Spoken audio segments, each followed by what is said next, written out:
Good good evening and welcome. Sorry about the bit of delay there. The This new service has got me a little bit discombobulated, but hopefully everything is okay now.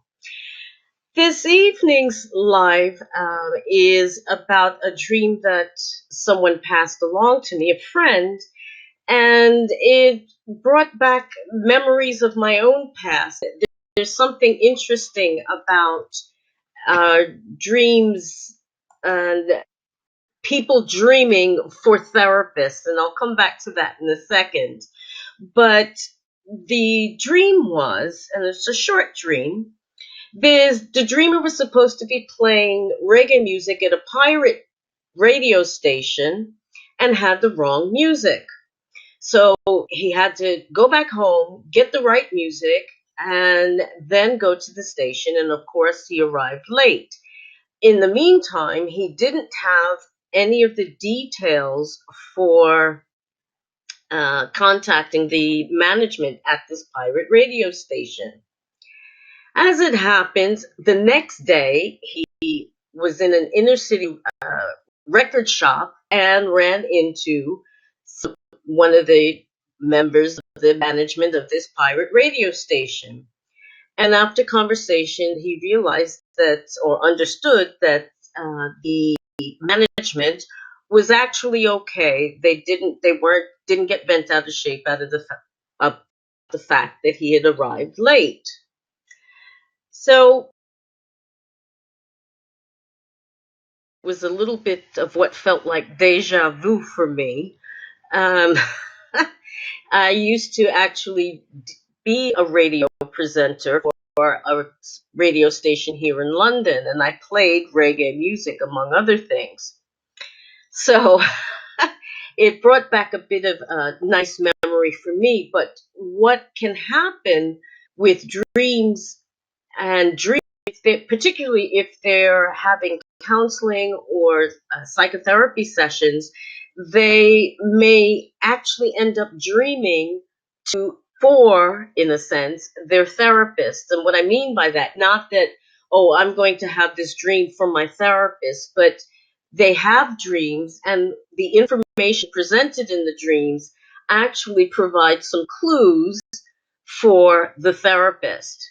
And that's happened quite often with my clients. I would tell them the first time I met them that I worked with dreams, and if they were happy to do that, they could present dreams when they liked, and they almost invariably had a dream to present. And what was even more perfect was the dream set the scene for me so that I knew what direction to take with the particular client when we started working together. So, in a strange sense, my friend who presented this dream presented information that I can relate to certain parts of his working and personal life, and to try to make some sense for him. Now, the first thing that struck me about this dream is the fact that, well, the music. I mean, for obvious reasons, because I used to be a radio presenter, but the music was considered rebel music, or music of poor people or the downtrodden, the little people. So there's a sense of, um, the type of music is actually an expression in and of itself of the tone, rebelling against the system, or fighting against the system, going against the grain, if you will. The other thing that reinforces that thought that this is kind of rebellious, rebelling in some way, is the fact that he was going to play the music at a pirate station. Now, you can play reggae on Radio 1 or Capital Radio, and just about anywhere these days. It's ubiquitous. But um, this dreamer decided to play the music at a pirate station. So again, something that's out of the norm, outside of the standard, and there's something about rebelling again. The other thing that struck me is that Jamaica itself used to be a stronghold of pirates. Port Royal, which you can see on a clear, when the sea is flat and calm, which sunk down into the sea after an earthquake some 400 years ago, was a pirate stronghold, Port Royal. So there's that connection with not being part of the norm. Then the wrong music. It's the not only that was he playing rebelling music, but he didn't have that music. That music he had to go home and get the music and then return, making him late. So why it's a out of tune, out of step, wrong music, wrong time, right place but wrong time, wrong music. So there's something about that as well, and the lateness is again the time. There's is this a normal pattern for the dreamer in waking life to be late or to have problems with keeping time? That's something that I ask, and maybe that's something for the dreamer to actually look at. But it also makes me wonder if there may be a little bit of not cultural bias, but a cultural expectation. Tropical people from the tropics, people from the Caribbean, they move slower. They take their time. They don't hurry. They may be late quite often. And I wonder if that may have entered sort of sideways as in this issue around time.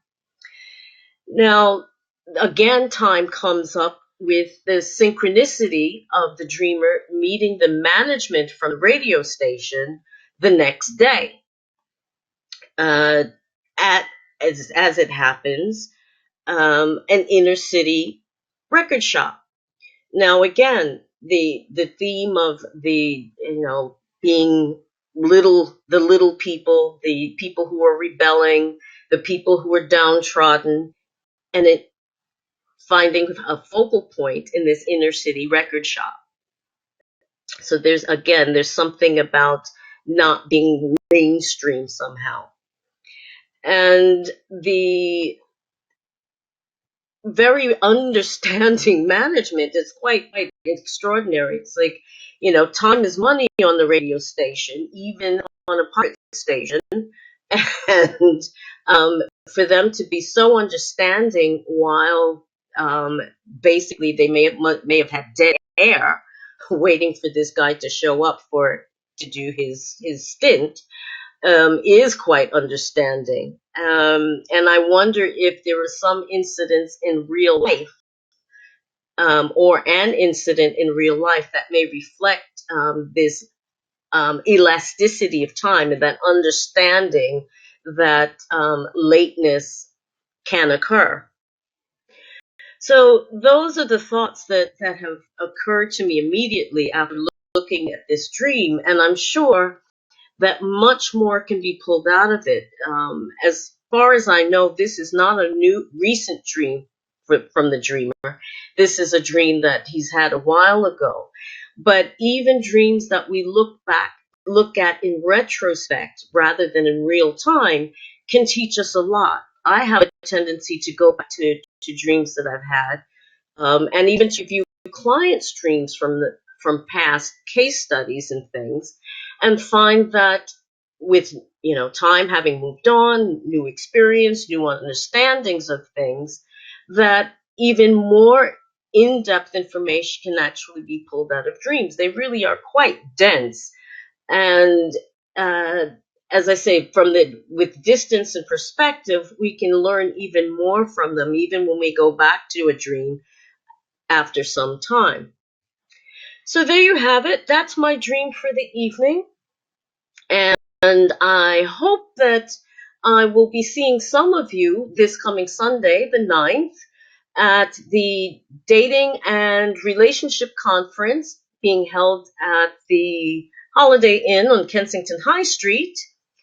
And I will be speaking on the real reasons why we dream of our exes at the conference. And it should be a lively, lively talk, I'm sure. But if you're not doing anything on Sunday, the entry is free. Do come on down, stop by and say hello, and tell me how you enjoyed the talk. In the meantime, thank you so much for watching and listening. Have a fantastic evening and rest of the week.